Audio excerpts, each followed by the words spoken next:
The Rowland farmhouse stood at the edge of the Pennsylvania hills, a shape of timber and stone that looked plain in the daylight and heavy in the night.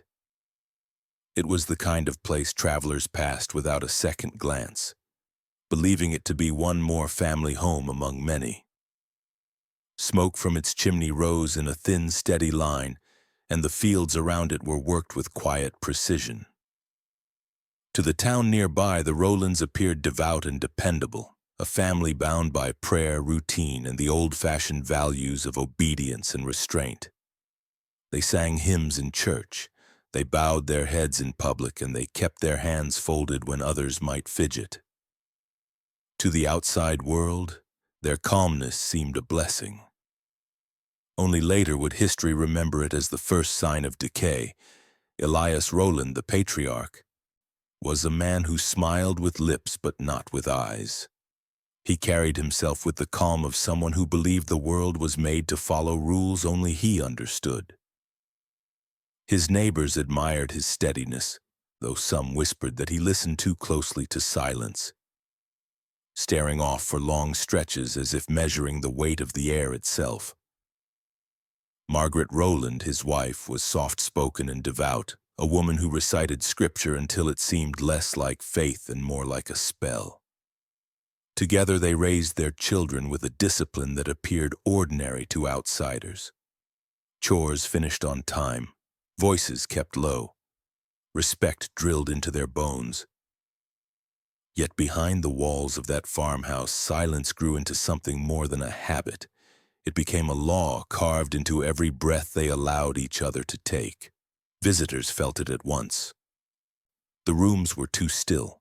The creak of boots on wooden floors seemed out of place, as though the house itself disapproved of sound. Meals were eaten without chatter, prayers muttered under the breath as if even God's ears might be offended by noise.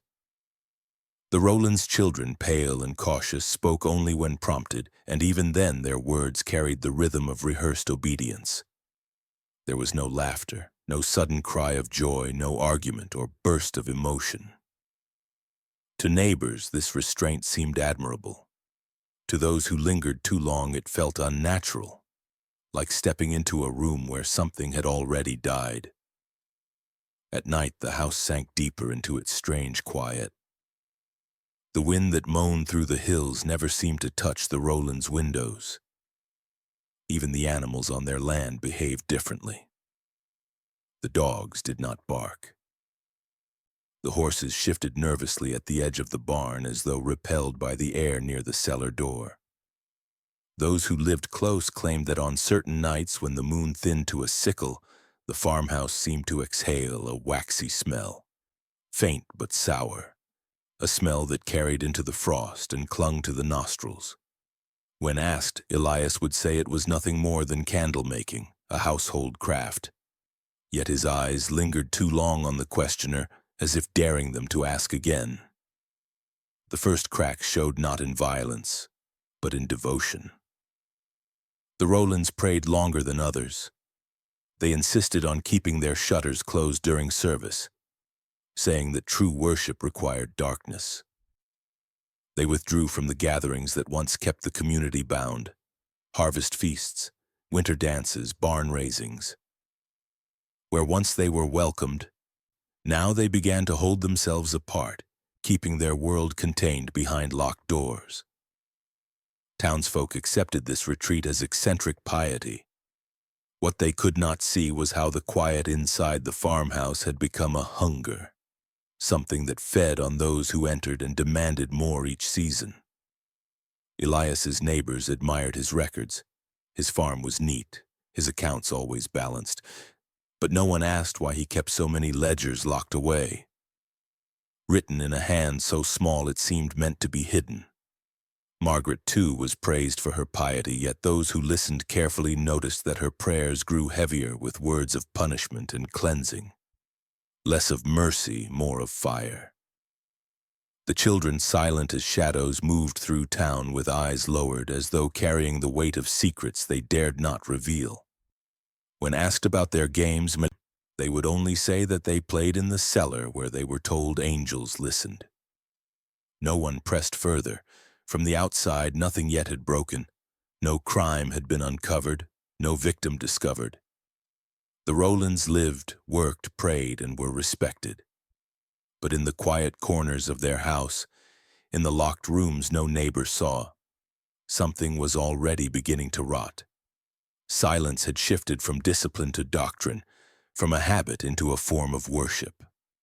And like all worship twisted by obsession, it demanded sacrifice. The house waited, the cellar waited, and though no one dared to name it, the hills themselves seemed to lean closer, as if the land already knew that the Rowland farmhouse was not a home, but a chamber where stillness was being taught to grow teeth. The story of what came next would not unfold in shouts or sudden violence, but in the slow suffocation of normalcy, the smothering of life beneath wax and prayer. The farmhouse, quiet and proud, stood as the perfect disguise, its windows reflecting only the surface of innocence. What they concealed within was far darker, and the silence that seemed so holy to outsiders was, in truth, the first voice of death. Elias Rowland was a man who never raised his voice, never drank to excess, never spoke in haste. To his neighbors, he was the model of composure, the sort of man who made other men feel reckless in his presence. They saw a farmer who kept his fences straight, his fields trimmed, his animals well cared for. They saw a husband who bowed his head with his wife at church, who touched his children's shoulders with a measured hand. They did not see the hours he spent in his upstairs study where the fire burned low and the ink stains crept across his fingers. There, in the dim light of candle and oil, Elias bent over his ledgers, filling page after page with numbers, diagrams, and notes so precise they looked less like farming accounts and more like medical records. These were not books of crops, nor of debts. They were manuals of human fear. Each entry began with a date and a subject marked only with initials. Beneath it, he wrote observations in neat columns, measuring time in minutes, reactions in stages, silence in degrees. He recorded how long a body could endure without speaking if watched in complete darkness. He calculated how many drops of water on the forehead would cause the mind to imagine drowning. He noted how children responded to the denial of sound, when even whispers were forbidden for days. Where others saw silence as absence, Elias saw it as a substance, a force that could be studied, stretched, and broken. His pen did not falter. Each word he wrote carried the cold satisfaction of a man who believed he had discovered a law older than Scripture. The pages grew stranger with each passing season.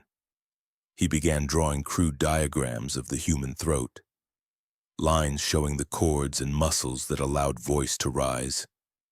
Beside them, he scribbled figures on pressure, weight, and resistance. One page detailed the effect of wax, how sealing the lips forced breath to build in the chest and created what he called the echo of stillness. Another page described a frame he had built in the cellar, designed to hold the spine in place so the body could not thrash, only tremble. His language was calm, never heated, as though describing the repair of a plow or the tightening of a hinge.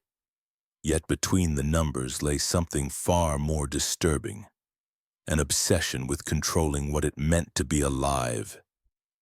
Elias wrote often of nerves as if they were strings waiting to be tuned.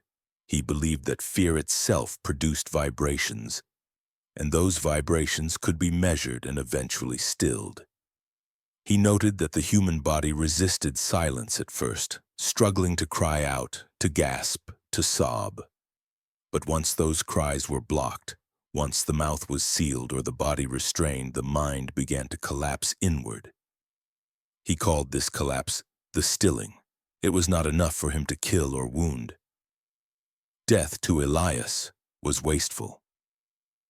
What interested him was how long the spirit could be pressed into quiet before it broke. To him, silence was a harvest more precious than wheat. What made these writings more horrifying was how ordinary they appeared to anyone glancing quickly. The handwriting was neat, the ink carefully dried, the margins squared. A visitor might mistake them for accounts of grain or wool, but Elias guarded them fiercely, locking the drawers and keeping the key on a cord around his neck. He carried himself as though the ledgers contained scripture, truths no church dared to preach. When Margaret entered the study to bring him food, he would close the book with a gentle hand, smiling faintly as though hiding a child's innocent diary. No one would have guessed that within those covers lay records of human terror disguised as study.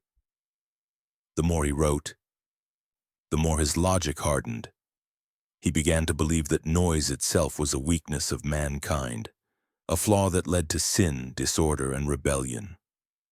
Silence, he argued in his notes, was the state closest to God, for in silence no one could deceive, no one could resist, no one could betray. He wrote that if he could master the art of stilling, he could create a family, a community, even a world free from the corruption of sound. It was the voice, he reasoned, that spread lies, that carried temptation, that invited chaos. To him, binding the voice was not cruelty but mercy, a way of delivering the human soul back to purity. Neighbors who saw him at market never noticed the change. He nodded politely, sold his grain, spoke little, and smiled enough to seem friendly. Yet when he returned home, he wrote with an intensity that blurred night into dawn. His hands trembled not with guilt, but with anticipation, as if he were building toward something larger, a final experiment that would prove his theories true. The ledgers filled one by one, stacked neatly in his study, their pages whispering of suffering that had not yet been revealed. And so the farmhouse stood, quiet as ever, while within its walls a man carved fear into numbers and prayers into formulas.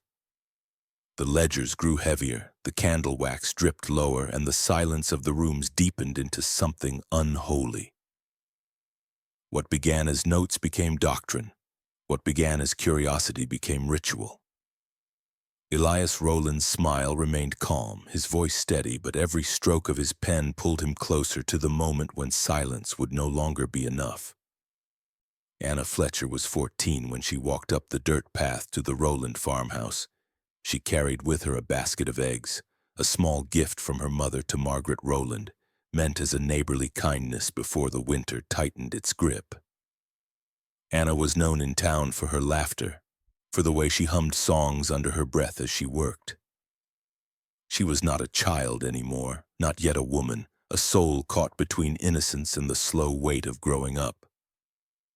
On that day, her voice carried across the hills a tune soft enough to lift the cold air. It was the last sound anyone in town would hear from her. Inside the farmhouse, silence closed around her like a hand. Margaret received the eggs with a quiet smile, thanking the girl, asking her to step inside until Elias returned from the fields. Anna sat at the wooden table, hands folded politely, her eyes moving across the strange room where even the clock seemed hesitant to tick. Something in the air felt heavy, though she could not name it. When Elias entered, brushing the frost from his coat, his smile reached only his mouth. He welcomed her with the kind of calm that made children lower their eyes. What happened next was not seen by any neighbor, but Elias recorded fragments of it in the pages of his ledgers. He wrote of Subject AF and noted her initial resistance when silence was forced upon her. He described how long it took for her humming to die away, how quickly her breathing shifted once she was confined in the cellar. His words were measured, clinical, yet they carried the satisfaction of a man who had turned theory into practice. Anna was not a neighbor's daughter to him, not a living soul, but a chance to see if stillness could be pressed into flesh. The cellar was prepared for her. Elias had constructed a wooden frame, narrow and crude, with straps cut from old harness leather. Anna was bound upright, her arms at her sides, her head tilted just so. He sealed her lips with melted wax, letting it cool until her mouth could no longer open. In his notes, he described this as The completion of silence. Margaret stood nearby, her hands clasped as though in prayer, whispering scripture while her eyes did not waver from the girl's trembling body. For Margaret, this was purification, a ritual that bound fear to faith. For Elias, it was experiment, proof that silence could be made absolute. Anna's muffled cries did not last long. Panic gave way to exhaustion, exhaustion to the slow collapse of spirit. Elias recorded the exact number of minutes before her knees buckled, before her eyes rolled toward the ceiling as if searching for air beyond the walls. He marked how many times her body strained against the frame before the will to fight ebbed into stillness. In his ledger, he wrote a single phrase beside the date: silence sustained for 1 hour, 13 minutes. He underlined it twice. When Anna's body fell limp, Elias did not see tragedy. He saw confirmation. He believed her final silence was not death but a passage, a state of pure surrender. Margaret knelt beside the frame, touching the girl's sealed lips with reverence, whispering that she had been cleansed. Together they lowered her body into a wooden crate lined with salt and cloth, as if preparing her not for burial but for preservation. By dawn, the crate was gone. Whether it was lowered into the earth behind the barn, cast into the river, or hidden in some deeper chamber of the farmhouse, no one outside the family would ever know. When Anna did not return home, her mother searched the roads and fields, calling her name until her throat grew raw. Neighbors spoke of wolves in the hills, of icy waters that pulled children under. Search parties combed the woods for weeks, finding only scraps of cloth snagged on branches, a basket half buried in snow. The town grieved, but the grief softened quickly into silence. People wanted to believe in accidents, not in evil. They wanted to believe their neighbors were safe, not devourers of life. Elias listened to their whispers with calm detachment. In his study, he opened his ledger and wrote of the community's response, how long it took for suspicion to fade, how quickly silence covered the absence of one girl. He measured not only her final breath, but the way memory itself could be buried. Her name, once spoken freely, became a stain avoided in conversation, a shadow that made people glance away. Elias saw this as part of the experiment, proof that silence could be stretched beyond death, carried by the living until it became unbearable. Anna Fletcher was never found. Her body vanished into the secret routines of the Rowland farmhouse, her voice extinguished, her presence dissolved into the winter air. To her family, she was a wound that never healed. To Elias Rowland, she was a success, a number inscribed in ink, a mark of progress towards something greater. The farmhouse returned to its quiet rhythm. The family bowed their heads in church. And life in town continued as if she had simply walked into the woods and never returned. Yet behind the calm smile of Elias Rowland, the silence grew heavier, ready to claim again. Margaret Rowland was known in town as a woman of unshakable faith. She kept her voice soft, her posture humble, her head always bowed when scripture was read. To neighbors, she seemed almost saintly, a presence so calm that others spoke of her as a woman blessed with a gentle spirit. She carried baskets of bread to the poor, offered prayers for the sick, and never raised her tone against her children. Yet the truth hidden within the walls of the farmhouse was far darker. Margaret's devotion was not to mercy or love, but to suffering itself. To her, pain was the fire through which the soul could be purified, and silence was the proof of cleansing. What others mistook for gentleness was nothing more than the mask of a zealot who believed cruelty could sanctify. She had grown up in a home where scripture was wielded like a whip. Her father had taught her that discipline was love, that punishment was a gift to drive out weakness. She carried those teachings into her marriage. Only Elias offered her something more, a system, a ritual, a way to turn suffering into a form of worship. In Elias's ledgers she saw not madness but order, and in his cellar she saw a chapel more holy than any church. It was she who knelt before bound victims and whispered prayers as their bodies shook. She called it guiding them through the trial of silence. She believed every muffled scream was a hymn, every collapse a confession. When lips sealed with wax finally stilled, Margaret would close her eyes in reverence, murmuring that the soul had been washed clean. Margaret's role in the cellar was not passive. She oversaw punishments with a precision that made Elias's experiments possible. She prepared the wax, melting it carefully over the stove until it dripped like liquid scripture. She measured the salt that would line the crates, claiming it preserved not only the flesh but the soul within. When children were brought down for discipline, it was Margaret who instructed them to keep their eyes on the cross carved into the cellar wall, insisting that only through endurance would they be worthy of God's gaze. She sang hymns while they trembled, her voice steady and sweet, masking the brutality unfolding before her. Her cruelty was not born of rage, but of conviction. Margaret did not see herself as an accomplice to Elias's darkness, but as its priestess. She believed the world outside the farmhouse was corrupted by noise, idle gossip, lies, blasphemy, temptations whispered into ears. To her, stripping people of their voices was an act of grace, a return to purity. She told herself she was delivering them into a silence closer to God than any sermon could offer. Each time she placed her hand on the head of a dying victim, she whispered a final blessing, as though sealing them into heaven itself. In her mind, she was not murderer but midwife, ushering souls into eternal stillness. The children grew under her shadow, shaped by her hymns as much as Elias's ledgers. Margaret corrected them not with strikes but with rituals. She made them kneel for hours in silence, their lips pressed shut with strips of cloth soaked in vinegar. She punished disobedience by locking them in the root cellar where they sat in darkness listening to the scratching of rats. When they cried, she told them their tears were offerings. When they trembled, she told them their weakness was being burned away. She smiled when they emerged pale and quiet, thanking her as if she had saved them.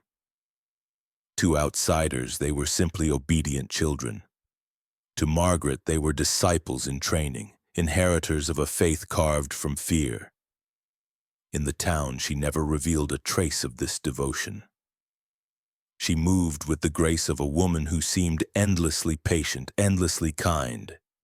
She prayed for the dead at funerals, touched the shoulders of grieving widows, and murmured that God's ways were mysterious but good. No one guessed that in her own cellar she practiced her own mysteries, binding victims into coffins with her bare hands, pressing wax to their lips while whispering psalms. She believed she was serving a higher purpose, that she was chosen to carry out a work too holy for others to understand. Elias's records were cold, detached, stripped of feeling. Margaret's rituals were filled with trembling conviction. Together they created a union where cruelty and faith became indistinguishable. He measured fear in minutes. She measured purity in silence. He called it experiment. She called it prayer. And as the cellar filled with the weight of what they did, Margaret only sank deeper into her devotion, convinced that the suffering she oversaw was not evil but salvation.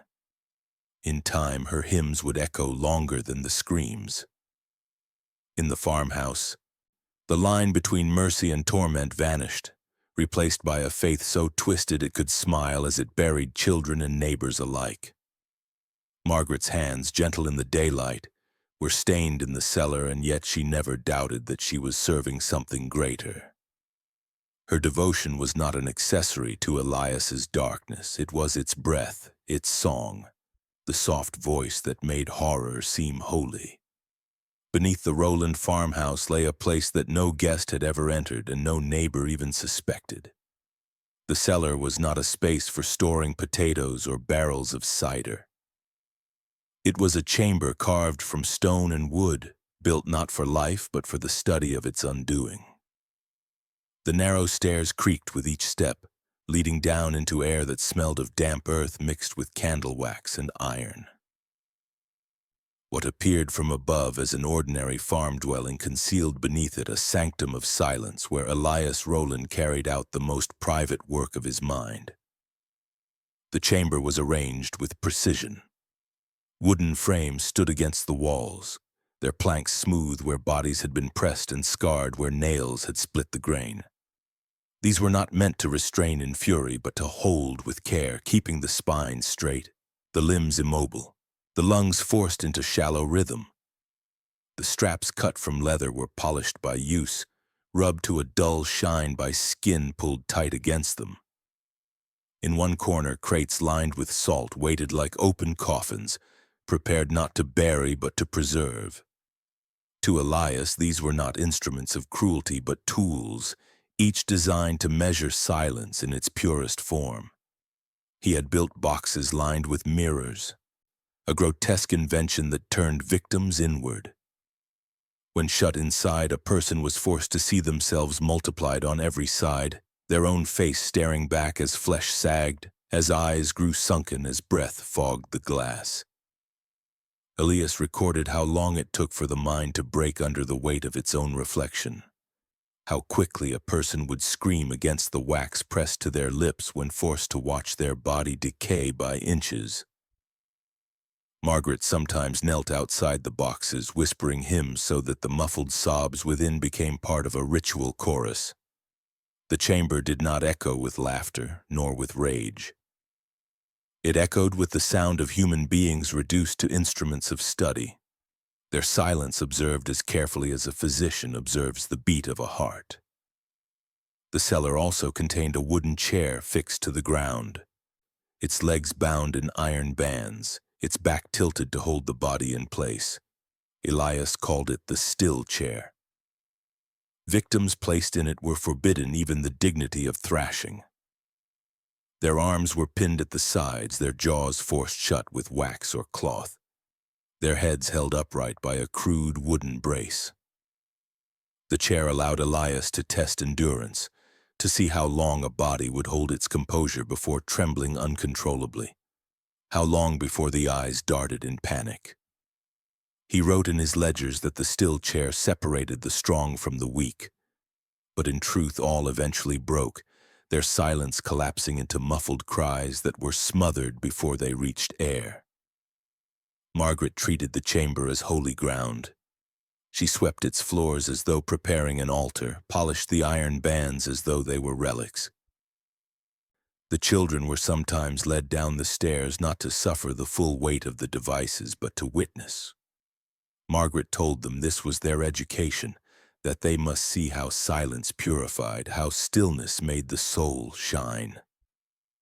Their eyes grew wide as they watched neighbors and wanderers vanish into the frames and boxes, never to be seen again above ground.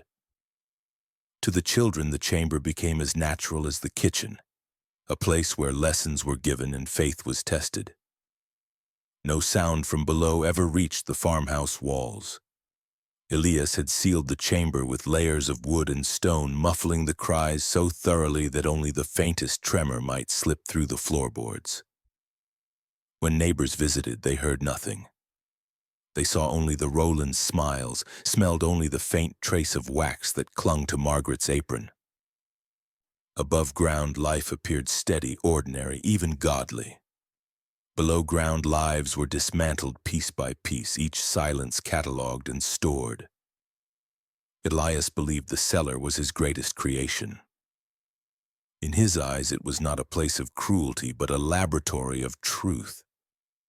He wrote that the devices below allowed him to peel away the weakness of the human spirit, to strip noise from existence until only stillness remained. He compared his work to that of a surgeon removing disease from the body.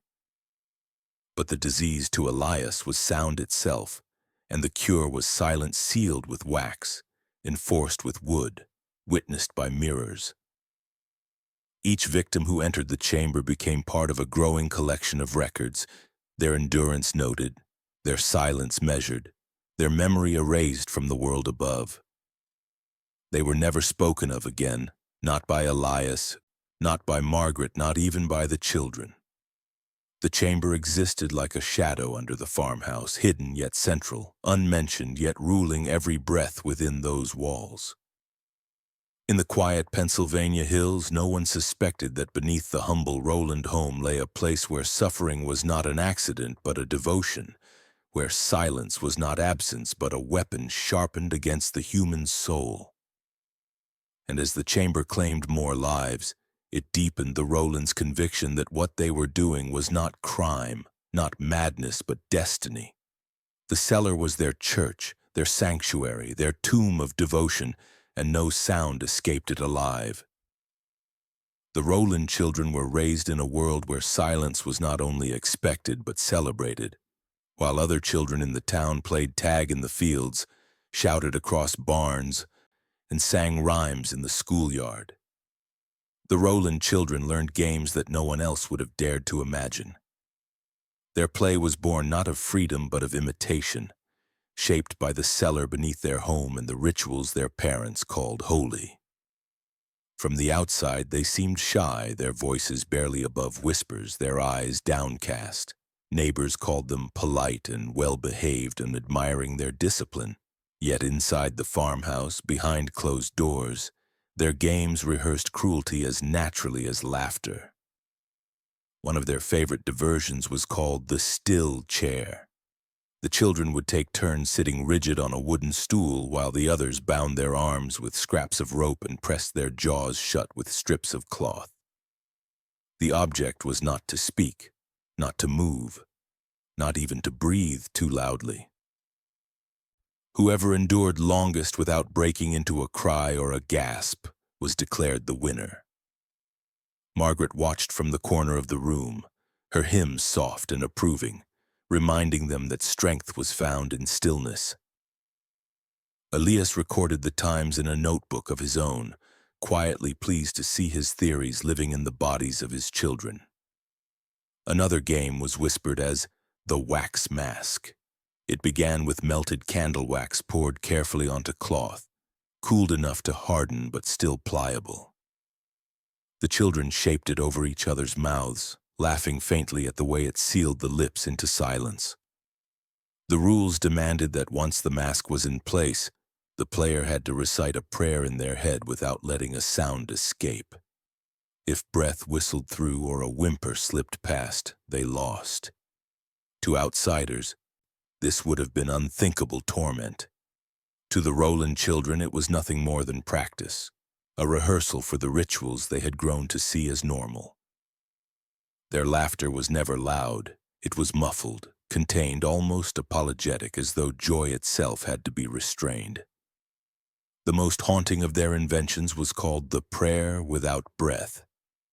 They knelt side by side on the wooden floor, pressing their faces into folded cloth soaked with vinegar, forcing themselves to pray silently while holding back the urge to breathe. The winner was the one who could last longest before gasping for air, their chest heaving as they collapsed to the floor. Margaret often rewarded them with soft praise, saying they were learning the strength of saints, learning to overcome the weakness of the body.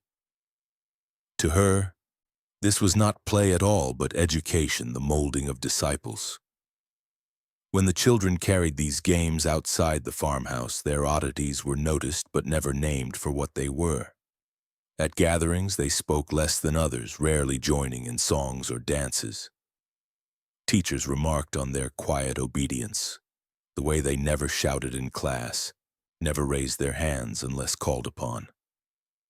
Other children found them unsettling, avoiding their company, whispering that the Rowland children played strange things when no one was looking. Yet the truth remained hidden, because what they practiced at home left no visible marks. Their bruises were not of skin but of spirit, their lessons carved into the silence that wrapped around them like a second skin. The games, as strange as they were, bound the children together in ways that made them loyal to the family's darkness. They competed fiercely, each eager to prove themselves stronger in silence, each proud to last longer without sound. They began to create rules of their own, timing themselves with the ticking clock on the mantel, recording victories in small marks scratched into the wood of the cellar stairs.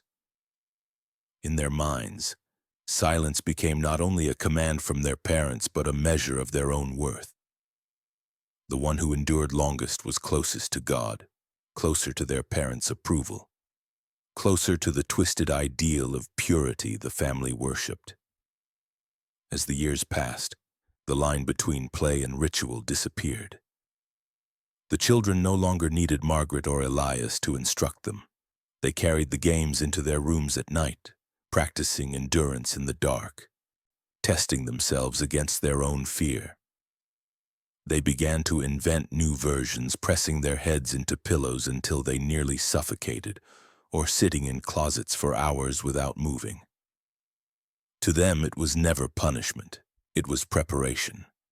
They were rehearsing for the inheritance that waited in the chamber below, the inheritance of silence that had claimed neighbors and strangers alike.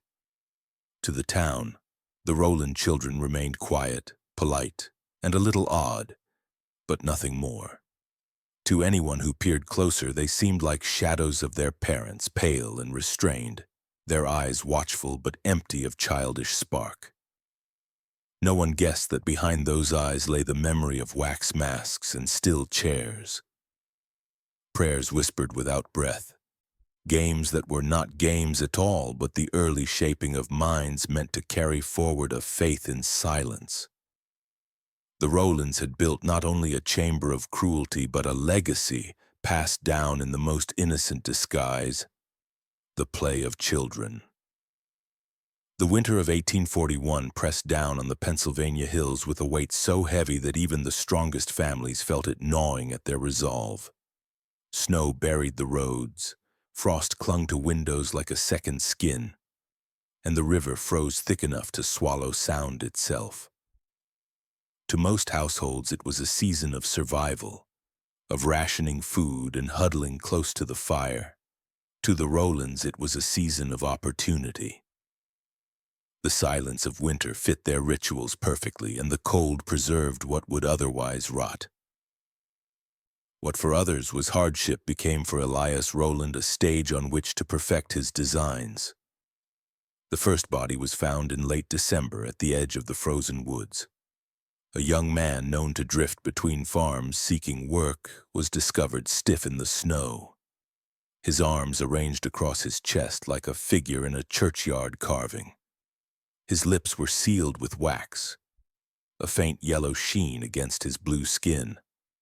The townspeople gathered around in horror, whispering of wolves or river spirits, but no wolf sealed a man's mouth. No river pressed him into such a careful pose. Yet fear of naming the truth made them reach for accidents, for explanations that required no evil hand. The body was buried quickly, his name half remembered, and life stumbled forward. But the winter did not relent, and neither did Elias. Each victim appeared as if placed with intention. A woman was found upright against a tree, her arms outstretched, her face frozen in what might have been a scream if her lips had not been fused shut by wax. Another was discovered curled in the snow as though in prayer, her body wrapped in strips of heavy cloth soaked in salt. Farmers whispered that these were not deaths but warnings, though none could say from whom or why. What no one dared imagine was that each figure had passed through the Rowland cellar, tested in Elias's frames and boxes, silenced and recorded before being carried into the night and arranged like grotesque statues. Elias documented every discovery in his ledger. He did not write their names but their positions, their endurance, the precise time it took before silence consumed them. One entry noted that subject yielded to stillness after 1 hour and 46 minutes, lips sealed without breach. Another described placement successful, preservation maintained in open air. To him, the cold was a collaborator, a force that carried his work beyond the walls of his cellar and displayed it to the world without exposing him. Where others saw tragedy, Elias saw confirmation. He called them successful trials, proof that silence could be harvested, shaped and displayed without decay. Margaret viewed the bodies as messages. She told herself they were offerings, reminders to the town of the holy quiet the Rowlands had embraced. When news of each discovery spread, she sang hymns more fervently, convinced that the deaths were not hidden but sanctified. In her mind, the frozen corpses were sermons written in flesh, warnings to a world drowning in noise. She whispered to her children that those found in the snow had been purified, that their silence was a gift the town did not yet understand. The children listened, wide-eyed, taking her words as truth, never questioning the hands that had placed those figures at the edge of fields and roads. The townspeople grew restless. By February, 3 bodies had been found, each more deliberate than the last. Whispers spread through church pews, through markets, through frozen barns where families huddled in fear. Yet no one spoke openly against the Rowlands. They remained too quiet, too pious, too ordinary in their appearances. Suspicion flickered like a candle in the dark, but no one dared let it grow into flame. To accuse the Rowlands meant admitting that evil could hide in plain sight, behind hymns and bowed heads. And so fear turned inward, silencing itself before it could speak aloud. Elias noted this silence as well. In his ledger, he wrote not only of the victims but of the town's reaction. He observed how quickly grief gave way to acceptance, how silence spread among the living just as surely as it had claimed the dead. To him, this was the truest proof of all, that silence was contagious, that once it entered a place, it multiplied. The town's unwillingness to name his work became part of the experiment itself. Each unspoken suspicion was to Elias another victory. By the time the thaw came, the snow had buried more than bodies. It had buried questions, buried the faint cries of conscience that stirred in the community. The Rowland farmhouse still stood quiet at the edge of the hills, its windows dark, its fields empty, its smoke rising in thin lines against the gray sky. To outsiders, it was the home of a devout family weathering another hard winter. To those who had seen the wax-sealed mouths in the snow, it was something else entirely, though no one dared say it aloud. The winter had frozen more than flesh. It had frozen the will to speak, leaving silence to rule both the dead and the living. Reverend Samuel Burke was not a man easily unsettled. He had buried children taken by fever, he had preached sermons over men crushed in mines, and he had walked into homes where grief clung to the walls like soot. But when he thought of the Rowlands, something in his spirit twisted. Their devotion was too polished, too absolute. Families he knew fought, gossiped, stumbled in their faith, and sought forgiveness. The Rowlands did none of these things. They bowed their heads with perfect obedience. Their hymns were sung with a steady unity that lacked the natural sway of emotion, and their children moved like shadows at their parents' sides. At first he thought of them as a blessing, an example to others. But as whispers of disappearances and strange bodies frozen in the hills reached his ears, he felt compelled to step inside their home himself. He accepted their invitation to supper on a night when frost lay thick across the windows, and the moon glowed pale above the fields.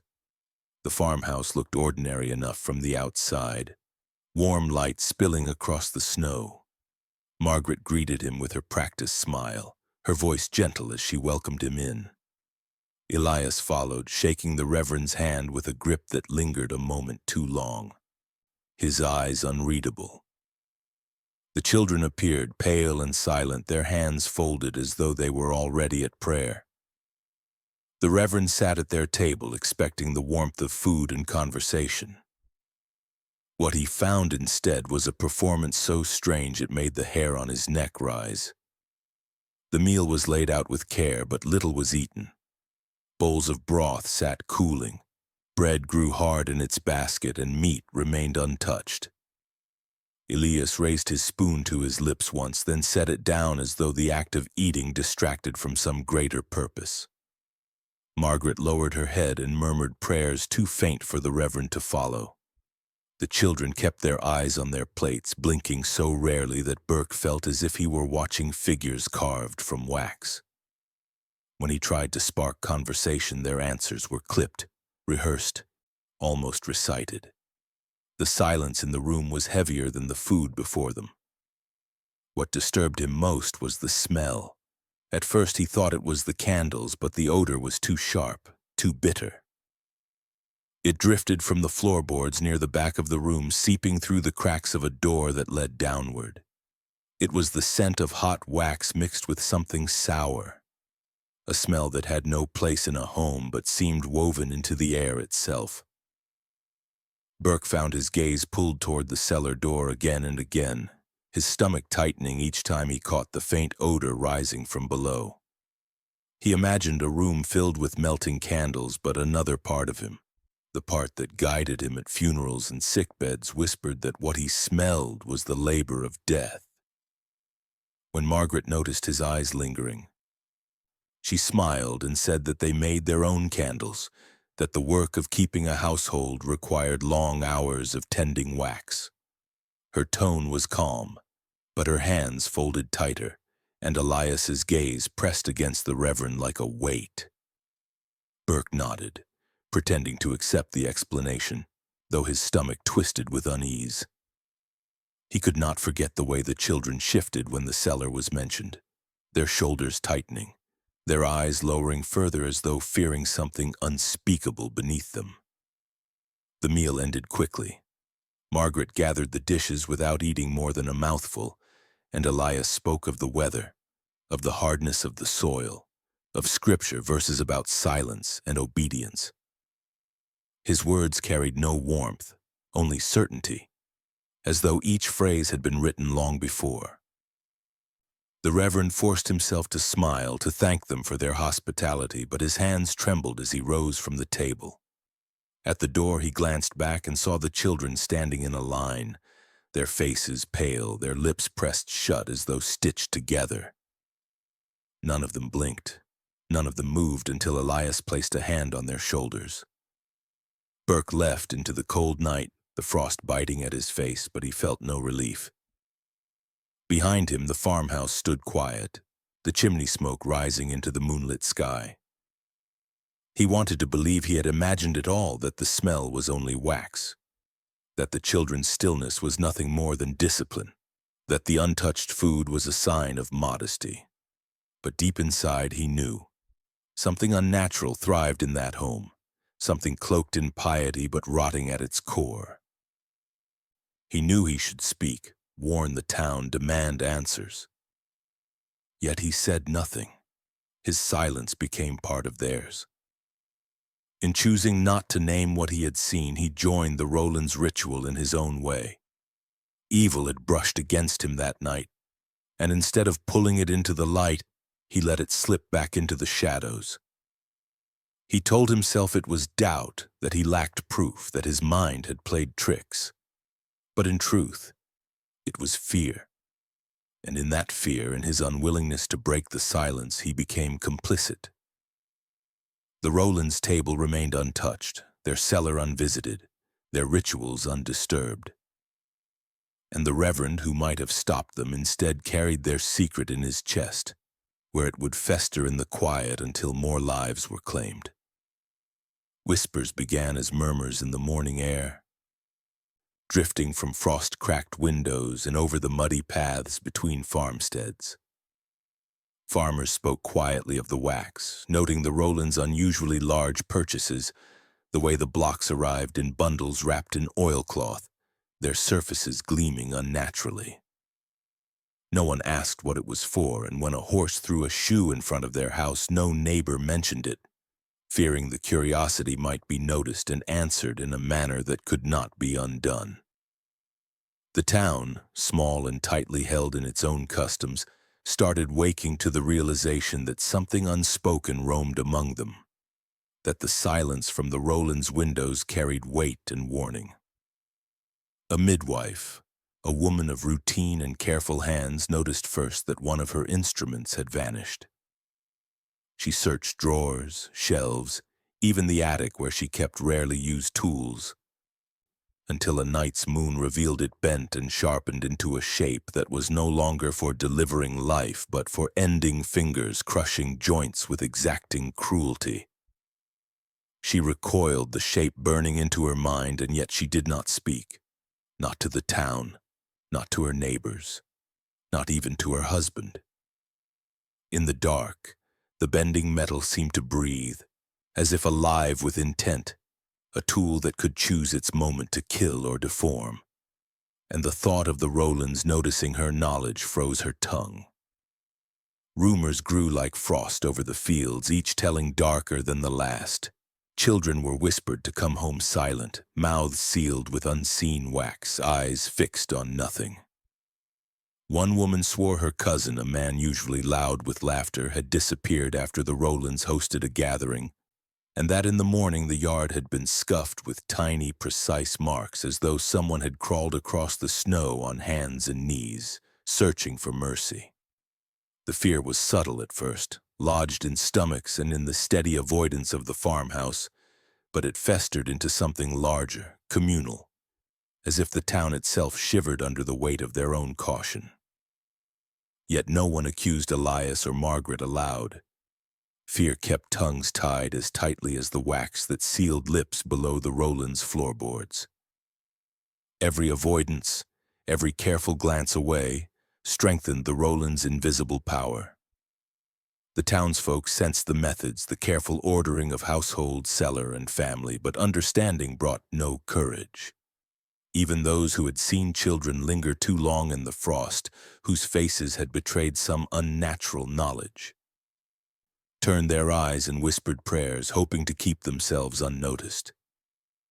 It was a town held in quiet terror, each house a sentinel, each person a witness to silence that was not their own. The whispers grew, the wax and tools moved, and still the Rowlands remained untouched, untouched by suspicion, untouched by accusation, because fear is stronger than knowledge, and the knowledge of what might happen to the next person kept every neighbor aligned with the invisible laws of the house. And in that alignment, the Rowlands' influence spread, a shadow across each hearth, each careful word, each glance of a child who had learned too young the inheritance of silence. The town had awakened, yes, but it had awakened into obedience, into a quiet dread that no one dared name. In the winter of 1844, the town awoke to a stillness unlike any they had known, a quiet that pressed against their throats and lingered in the air like frost on the windows. The Rowland farmhouse stood as it always had, neat and unremarkable. Yet when the door was finally forced open, the interior revealed a horror so complete it seemed beyond comprehension. Within the main hall, each family member lay enclosed in a coffin of the Rowlands' own making, each body carefully arranged, lips sealed with molten wax, eyes closed as if in prayer, hands folded over chests in gestures of unnatural calm. No sign of struggle marred the floors, no traces of violence beyond the meticulous preservation that spoke of a ritual completed with obsessional precision. The wax, still hardened, glinted faintly in the pale morning light, an immaculate seal upon silence. As though even the last breath had been measured and accounted for, every tremor of life willingly extinguished into stillness. Neighbors whispered through the frost-bitten streets, unable to reconcile what they saw with the Rowlands they had known, the family who had seemed quiet, pious, and dutiful. How could a family so gentle, so careful with appearances, have constructed their own death so deliberately? The children, who had once played the still chair and the prayer without breath, were found among the coffins, their small forms rigid, waxed lips and folded hands an eerie echo of their parents' devotion. Margaret and Elias lay side by side, expressions serene as though satisfied in some final understanding, the culmination of decades of preparation, a devotion that had become devotion unto death. The townsfolk could not claim responsibility, could not admit that they had aided, for there had been no one who interfered, no one who dared to intrude upon the Rowlands' domain of silence.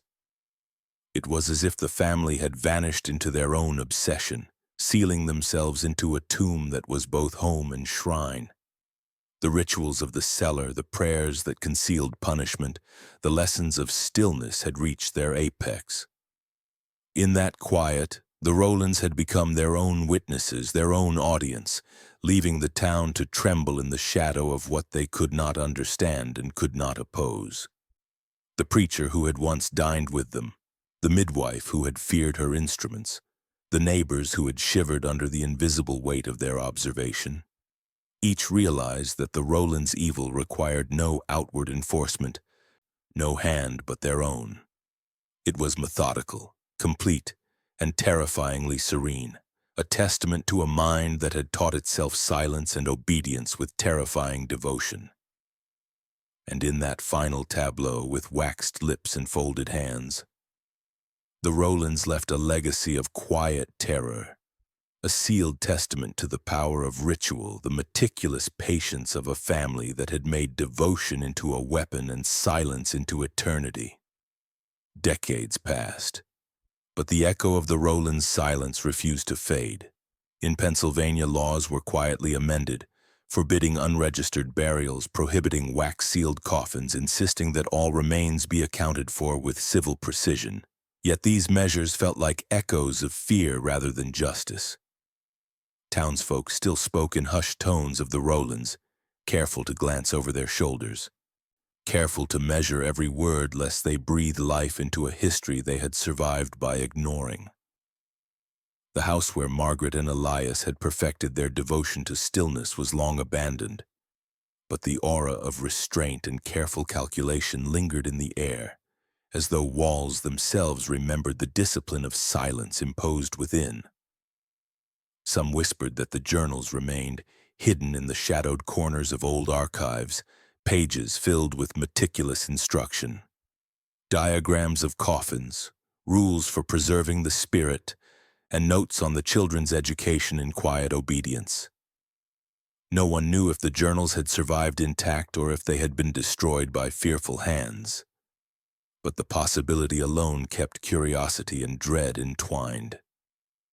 Neighbors who had once exchanged nods and polite smiles now carried a private weight, a shared complicity in their own muted histories. How many had seen too much and said nothing? How many had glimpsed the cellar doors, noticed the wax, smelled it faintly, and chosen to turn away? The town's memory was selective, protective, but uneven, leaving room for rumor to thrive where certainty dared not tread. Children grew up hearing fragments of the story, pieced together from old whispers, each iteration darkened by imagination, each telling emphasizing the unnatural calm and devotion of the Rowlands, their ability to silence themselves and others with almost supernatural efficiency. It became a cautionary tale, a local myth dressed in the details of reality, warning that the most ordinary households could house the most extraordinary terror, that obedience and piety could conceal obsession and cruelty. And so the legacy endured, a shadow in the mind, a question unanswered, a silence that outlived its practitioners. Wax-sealed coffins were gone, the laws enforced, yet no statute could govern the way people looked at each other, the way they measured the sound of breathing, the way they feared what they might ignore. The Rowlands had vanished, but the effect of their devotion to silence persisted, haunting the town with the memory of ritual perfected, of evil contained within domestic normalcy, of a horror made immortal by its careful, methodical restraint.